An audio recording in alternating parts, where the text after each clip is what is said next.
देखिए, कल भी दिल्ली शहर में भी, देश के अलग अलग जगह में भी जितने कारखाने हैं, बहुत सारे कारखाने बंद रहे हैं। असंगठित क्षेत्र के मजदूर भी अपना आवाज़ बुलंद की, उन्होंने धरना प्रदर्शन किया। मेन मांग ये है कि जो मजदूर विरोधी श्रम कोड लाया गया है देश के पार्लियामेंट से, उसको वापस लिया जाए, क्योंकि ये श्रम कोड मजदूरों का जो अभी तक का जो कानूनी अधिकार है उसको छीन रहा है। 44 कानून को ख़त्म करके 4 श्रम कोड लाया गया है। न्यूनतम मजदूरी असंगठित क्षेत्र में लगभग कहीं नहीं मिलता। प्रावधान था कि लेबर इंस्पेक्टर आके इंस्पेक्ट करेगा, अभी कह रहा है कि मालिक खुद को सेल्फ सर्टिफाई कर दे। यूनियन बनाने के हक पे बड़ा हमला है। कानून ऐसे बनाया गया है कि लगभग 80% मजदूर इस कानून के दायरे से बाहर रखेंगे। तो ईज ऑफ डूइंग बिजनेस के नाम पे मालिकों के पक्ष में कानून बनाना, क्योंकि कॉर्पोरेट बॉडीज से ही भाजपा वाले, बाकी जो चुनावी पार्टियां हैं, बड़ी पार्टियां हैं, वो कॉर्पोरेट बॉडीज से ही पैसा लेते हैं, उन्हीं के लिए कानून बनाते हैं। महंगाई आज़ाद हिंदुस्तान में इतना ज़्यादा कभी नहीं हुआ होगा। बेरोजगारी आज़ाद हिंदुस्तान में इतना ज़्यादा कभी नहीं हुआ होगा।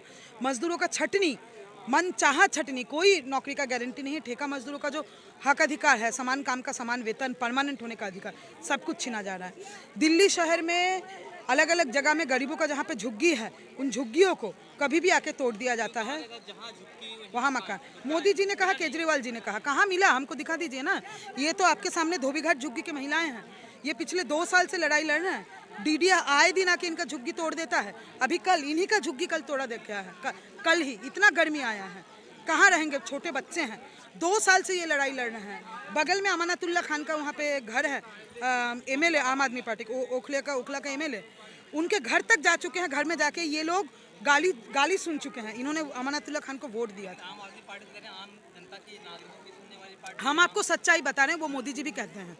मोदी जी भी कहते हैं कि वो गरीबों का पार्टी है, लेकिन दिल्ली शहर में यही सच्चाई है। 60 से 70% तबका दिल्ली शहर का वो झुग्गियों में और अनऑथराइज्ड कॉलोनीज में रहता है, लेकिन उनका मकान का कोई अधिकार, आवास का कोई अधिकार नहीं दिया गया है। ये सच्चाई है। तो इन सब के खिलाफ धरना था। और लड़ाई लड़ी जाएगी। आप देखिए, अब शुरू हुई है, लड़ाई लड़ी जाएगी और इस सरकार को हिलाया जाएगा। हाँ, तमाम मुद्दे हैं। तो एक तरफ देखा जाए तो पश्चिम बंगाल के अंदर जो भी घटना घटी है, एक मुस्लिम तबके ने जब बीजेपी को वोट दे दिया तो उसको लेकर के काफी किसने आपको बोला वो मुस्लिम तबका बीजेपी को वोट दिया है? ये गलत खबर मत फैलाइए ना। ऐसा कुछ नहीं, यहाँ पे भाजपा के नहीं। मेन स्ट्रीम मीडिया बिकी हुई है, पैसा खा के मेन स्ट्रीम मीडिया न्यूज़ दिखाते। अभी तक पता नहीं चला क्या किसी को? बंगाल में जो हुआ है, भयानक गण हत्या हुआ है तृणमूल के राज में, और मुसलमान मारे गए हैं। इनमें से कोई भाजपा का नहीं था। सुन लीजिए, देखिए ना, आप लोगों का समस्या क्या है पता है? आप लोगों का समस्या ये है कि मजदूर जब अपना झुग्गी का बात करेगा, जब वो अपने नौकरी का बात करेगा, आप कहीं ना कहीं से हिंदू मुसलमान जरूर ला दीजिएगा। मैं समझती हूँ उससे आपके फेसबुक चला रहे होंगे तो लाइक बढ़ेगा, है ना, फुटेज ज़्यादा मिलेगा। सुन लीजिए, आपने मुझे पूछा, मैं आपको जवाब दे रही हूँ। हाँ, ये बंगाल तो है नहीं। बंगाल है ये? कहाँ है ये? कौन सा जगह है? दिल्ली है। दिल्ली का जंतर मंतर है। कौन है यहाँ? ना समस्याएं जो है ना, जो सरकार चला रहे हैं, उनको जाके पूछिए। मीडिया सरकार के नीति के तहत हिंदू मुसलमान करना बंद करे। आप बंगाल में जाके, बीरभूम में हुआ है, बीरभूम में जाके आपने पूछा कि यहाँ पे झुग्गी क्यों टूट रहा है, यहाँ पे लोगों का नौकरी क्यों जा रहा है? जहाँ देखो हिंदू मुसलमान करा देना है। मोदी जी झूठे हैं। और बताइए, मोदी जी झूठे हैं, झूठ बोलते हैं। वो झूठ बोलते हैं जी। नहीं, वो झूठ बोलते हैं, नफरत फैलाते हैं, अमीरों का पैसा खा के अपना पार्टी चलाते हैं। इलेक्टोरल बॉन्ड का नाम सुने हैं? मोदी मैडम करना बंद कीजिए ना। इलेक्टोरल बॉन्ड का नाम सुने हैं? क्या है इलेक्टोरल बॉन्ड? हाँ, कॉर्पोरेट बॉडीज का काला धन सफेद करने का नाम है इलेक्टोरल बॉन्ड। उस काले धन से मोदी जी का पार्टी चलता है, समझ रहे हैं? तो वो झूठे हैं, हम नहीं मानते उनके बारे में। जनता तो जिनका सत्ता में उनको बैठा रही है। सत्ता में तो और भी लोगों को बैठाई है, ममता बनर्जी को भी बैठाई है। तो बंगाल पे बात क्यों कर रहे हैं? माने मोदी जी सब सच बोलते हैं और बाकी सब झूठ बोलते हैं। बंगाल की बात करें तो नहीं, आप अपना तरीका देखिए ना, तरीका देखिए। मजदूरों का हड़ताल है, यहाँ पे आप हिंदू मुसलमान ला दिए। मोदी जी कहते हैं तो हम क्या बोलें? तो सिर्फ मोदी जी ही सच बोल रहे हैं क्या देश में? मैं तो बोल रही हूँ। आपने बंगाल का नाम लाया, बंगाल सुनते ही हिंदी प्रदेश के हिंदी मीडिया का कान खड़ा हो जाता है। क्यों पता है? सनसनीखेज आप लोगों को पैदा करना है बंगाल को लेके। आप लोगों को लगता है बंगाल केरला इन दोनों जगह पे सिर्फ हिंदू मुसलमान चल रहा है। आप लोगों को ये लगता है हिंदी मीडिया को, सुनिए, मैं बंगाल से हूँ, मैं बंगाली हूँ, उत्तर भारत में लोगों के बीच में राजनीति करने मजदूर है। हिंदी मीडिया को लगता है बंगाल में और केरला में इन दोनों प्रदेश का नाम सुनते ही आप लोग हिंदू मुसलमान का सवाल खड़ा करते हैं।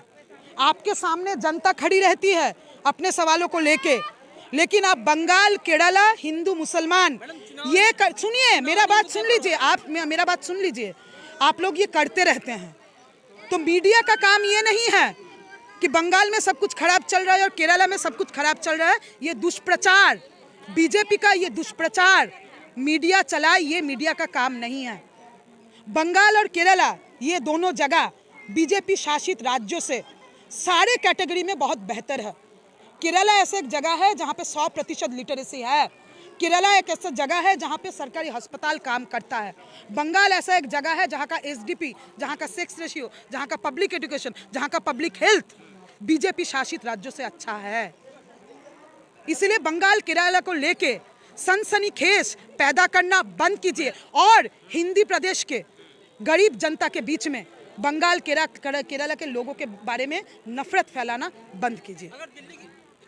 2.5 साल से जब तक अरविंद केजरीवाल हम लोग का घर नहीं देगा, हम लोग को नहीं मिलेगा पुनर्वास, जब तक हम लोग लड़ते रहेंगे, मरते दम तक लड़ते रहेंगे, जब तक अरविंद केजरीवाल हम लोग को घर नहीं देगा। घर नहीं है, हेल्प करने के लिए कहाँ आता है? 1 साल से तो दर्द बता ही रहे हैं केजरीवाल की। क्या हो रहा है? हम लोग का घर तोड़ देता है, पानी बंद कर दिया है, बिजली काट देता है, रोड पर रह रहे हैं, छोटा छोटा बच्चा लेके रह रहे हैं। सब इंसानी है। तो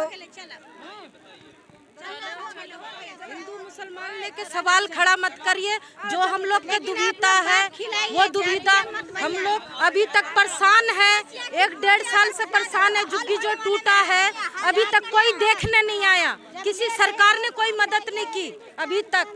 और हिंदू सवाल और मुसलमान का लेकर सवाल खड़ा कर देते। क्यों बात अभी छेड़ी थी ना, मैडम ने समझाया फिर उस बात को कि ये बात लेके मत करिए। वही मकान हमने इसी वजह से तो वोट दिया था उन्हें, वो कुछ नहीं करते। हाँ?